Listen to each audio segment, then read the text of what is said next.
بچه‌ها سلام. ما یه بار دیگه اومدیم اینجا تو این گورستان بخوابیم. جالب اینه که امشب شبیه که فکر کنم ماه گرفتگیه.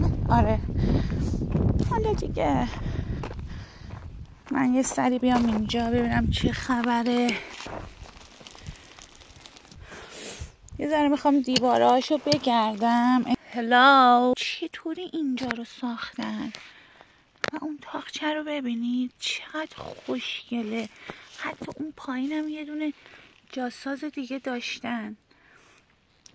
دلهاشونو اون بالاها، یعنی قشنگ انگار مثل یه خونه اینجا رو درست کردن. تاقچه داره، حالا شاید اینجا مثلا باز جاسازی بوده برای کوزه و چیزاشون، نمیدونم، ولی کاشکی میشد واقعا فهمید چقدر قشنگ اینا رو درست کردن آخه.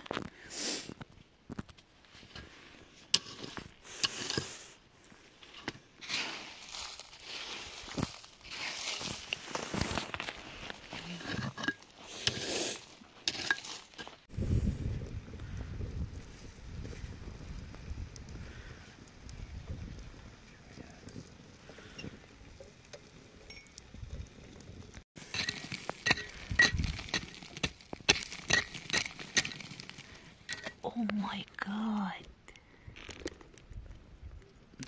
آها دیدمش، دیدین؟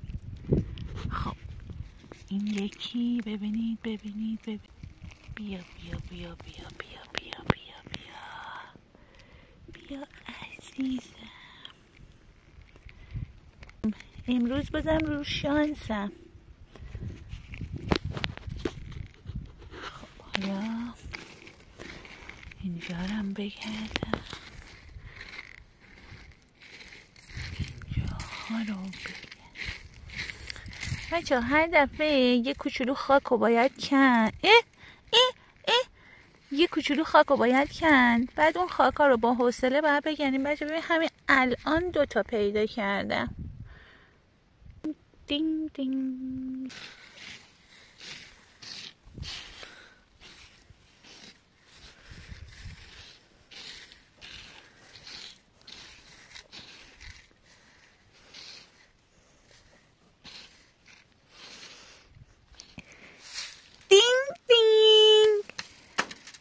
بچه ها بیاین، داداش بیا.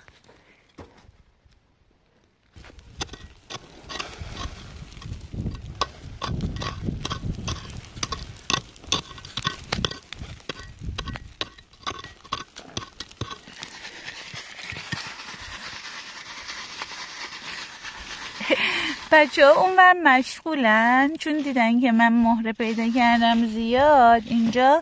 اونا هم دارن انلک میکنن خاکو. باید باورتون باشه اونا هم 4 پیدا کردن.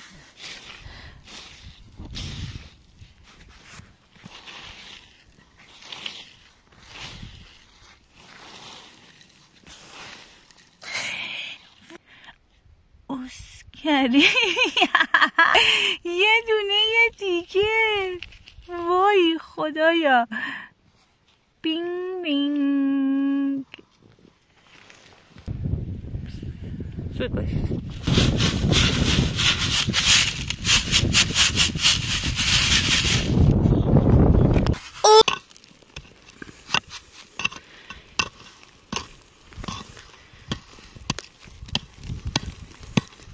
من نمیدونم چرا کلن سبک مهرهاشون یه مدل بوده.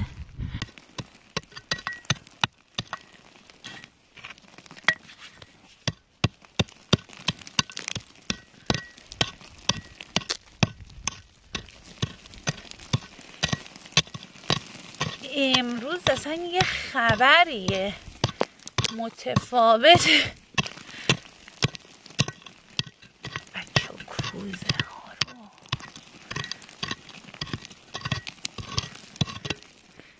صاحب قبر روی چاد. دمت گرم بابا. آقا الان من بگم اوسکریم یا نگم؟ با صداتون در میاد. بچه ها حساسیت پیدا کردن به این جمله من. نگاه کنید اوه مای گاد، اینم یکی دیگه است؟ نه بسه ببینم. نه خب خودش اینا تو دست منه. بچه ها آقا اینطوریه که من وقتی هم اوس کردیم داداشم میگه نگو، ما این لحن صحبت مناسب یه خانوم نیست، ولی خب دیگه این رفته تو کله من، الان دیگه چیکار کنم؟ منم دوست دارم میگم دیگه.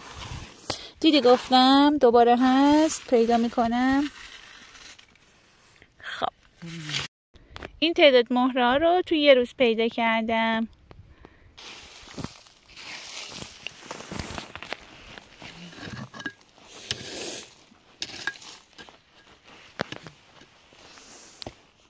بعد